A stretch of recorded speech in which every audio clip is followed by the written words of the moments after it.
자, 지원서 접수는 9월 18일 월요일 오후 5시. 너무 야박해. 어떻게 오늘 공고를 띄워놓고서 일주일 뒤에 느래. 너무 야박한데. 자, 그럼 바로 자소서 항목을 보도록 할게요.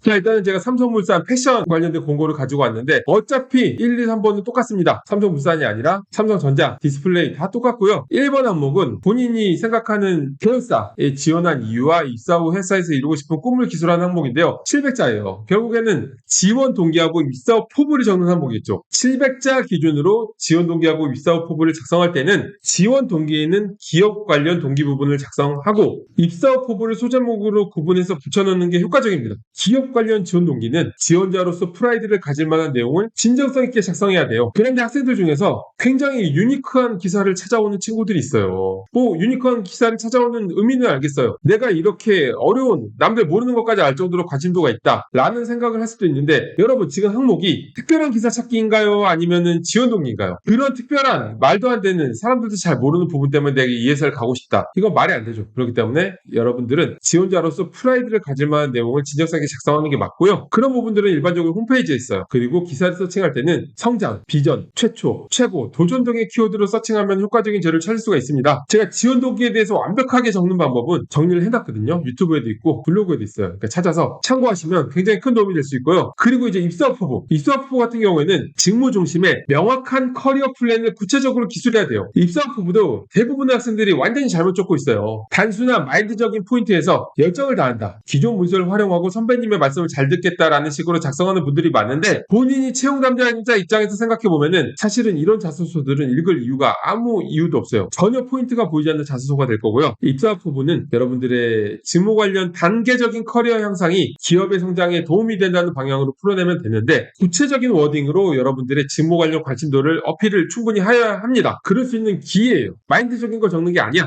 자, 그리고 꽃보다 취업 학생들 같은 경우는 제가 컨설팅을 통해서 마스터 자소를 만들어줬거든요. 거기서 지원 동기에서 기업 관련된 부분을 소제목으로 구분해서 적고, 직무에 맞는 입사 후 포부 항목을 소제목으로 구분해서 기술하면은 700자가 완벽하게 될 것 같아요. 자, 두 번째, 본인의 성장 과정을 간략하게 기술하되 현재의 자신에게 가장 큰 영향을 끼친 사건, 인물 등을 포함해서 기술하는 항목입니다. 자, 다양한 작성 방법이 있어요. 제가 수많은 학생들을 수없이 봤는데 여기다 성장 과정 얘기 아무것도 안 적어도 합격하는 친구들도 많고요. 어쨌든 잘 쓰면 되는데, 채용 담당자가 원하는 포인트대로 우리는 그대로 맞춰섰다라는 걸 보여주려면 성장 과정을 500자 기준으로 소제목을 붙여서 적고, 그 외에 500자짜리 항목들을 한 개나 두 개 정도 붙여넣는 게 제일 효과적인 방법이겠죠. 한 항목을 1000자짜리를 쓴다고 해서 하나의 이야기로 1000자를 쓰면 이 정도 느낌이거든요. 이거 읽기 굉장히 투머치예요. 읽고 싶지 않아. 머리 아파. 잘 썼는지 못 썼는지 한눈에 보이지도 않아요. 그런데 1000자락을 쓰라고 할 때 500자짜리 두 개를 붙여넣으면 소제목으로 예쁘게 구분하면은 정말 잘 읽히게 되고요. 그리고 하나의 항목으로 1000자를 써야 될 때도 하나로 1000자를 채우라는 얘기가 아니에요. 하나를 가지고 쓸 때는 한 7, 800자 정도로 쓰는 게 제일 베스트입니다. 일단 성장 과정을 적는 방법을 말씀드리면, 성장 과정의 경우에는 가치관에 가장 큰 영향을 끼친 사건을 스토리텔링 하면 돼요. 여기는 인물도 적혀 있는데, 자, 인물로 적어도 상관없겠죠. 그런데 같은 필력으로 쓸 때 사건을 가지고 내가 중심으로 적는 게 임팩트가 클까요? 아니면 다른 사람을 적고서 거기에서 영향을 받은 걸 적는 게 여러분들한테 유리할까요? 당연히 사건입니다. 사건을 적는 게 적는데 훨씬 유리하고요. 취업에 정답은 없다지만 글을 잘 쓰는데 정답은 있어요. 자, 그렇다면 사건을 중심으로 스토리텔링 하는 것이 좋은데, 성장 과정의 경우에 과정에 초점을 맞춰서 여러 가지 경험을 나열하는 친구들이 굉장히 많아요. 여러분들 스토리텔링 항목은 한 가지 경험을 선정해서 딥하게 풀어내야 되는 거고요. 여러 가지 경험을 막 나열하는 학생들, 이거 읽고 싶지 않아요. 흡입력도 없고 읽고 싶은 어떤 공감대도 들지 않기 때문에 한 가지를 선정해야 돼요. 성장 과정의 경우 소재 선정해서 20대 이전의 이야기를 활용해도 됩니다. 그럴 수 있는 유일한 항목이에요. 가치관에 영향을 끼쳤던 사건인데 내가 최근에 취업해서 있었던 일을 적는 게 굉장히 어폐에 안 맞는 부분이 있겠죠. 20대 이전 이야기든 20대 이후 이야기든 꼭 이걸 써라 라고 주장하는 친구들은 취업에 대해 아무것도 모르는 사람들이고요. 20대 이전 이야기든 20대 이후 이야기든 그냥 잘 쓰면 돼요. 뭐든 잘 쓰면 되는데, 다만 성장 과정이라는 워딩이 어폐에서 벗어나지 않는 범위에서 소재를 선정해야 되겠죠. 적당한 범위에서 잘 쓰면 돼요. 스토리텔링의 효과적인 방법은 먼저 상황을 제시하고 문제점을 제시해야 돼요. 문제점이 굉장히 중요해요. 자, 취업에 대한 얘기가 아니라 글의 구조에 생각해 볼게요. 여러분들이 어떤 스토리텔링을 보는데, 영화든 드라마든 스토리텔링을 보는데 주인공이 아무 문제도 없는데 이것도 하고 저거 해. 어떤 임팩트가 있을까요? 문제점이 명확해야 공감이 되고 흡입력이 있게 돼 있어요. 그래서 문제점을 명확하게 문제라고 인식이 들게끔 써야 되고요. 그리고 이제 해당 문제를 겪으면서 얻게 된 역량의 순으로 풀어내는 것이 스토리텔링의 베이스적인 구조예요. 특히 해당 과정에서 본인이 수행한 역할을 구체적으로 풀어내야 되고요. 성장 과정을 소제목을 포함해서 500자짜리를 만든 후에 기존에 만들어둔 다른 스토리텔링 항목 500자짜리를 한두 가지 소제목으로 구분해서 붙여넣으면 이상적인 구성이 됩니다. 꽃보다 취업 학생들 같은 경우에는 제가 컨설팅할 때 삼성자소서 기준으로 설명을 해줬는데, 컨설팅을 통해서 제가 만들어준 완벽한 마스터 자소서가 있어요. 이 마스터 자소서에 있는 성장 과정을 먼저 적고 그 뒤에 본인이 마음에 드는 항목들을 한두 가지 붙여넣으면 됩니다. 자, 그리고 3번. 최근 사회 이슈 중 중요하다고 생각하는 한 가지를 선택해서 이에 관한 자신의 견해를 기술하는 건데요. 그룹 공통 항목이기 때문에 각자 지원하는 계열사에 맞는 업계 이슈를 선정해서 해당 이슈를 분석하고 이러한 이슈가 본인이 선정한 기업에 주는 과제나 미션 등을 기술한 후에 본인의 지원 직무에서 기여할 수 있는 부분을 작성하면 가장 효과적인 구성으로 만들 수가 있어요. 어떻게 보면 제일 개괄적인 부분에서 구체적으로 하는 거죠. 업계에 대한 이슈. 삼성물산이라고 치면 패션 업계에 대한 이슈에서 한 발 더 구체적으로 넘어가서 그러한 패션 업계에 대한 이슈가 삼성물산에 대해 미치는 영향, 주는 과제나 미션, 그 다음에 본인의 지원 직무,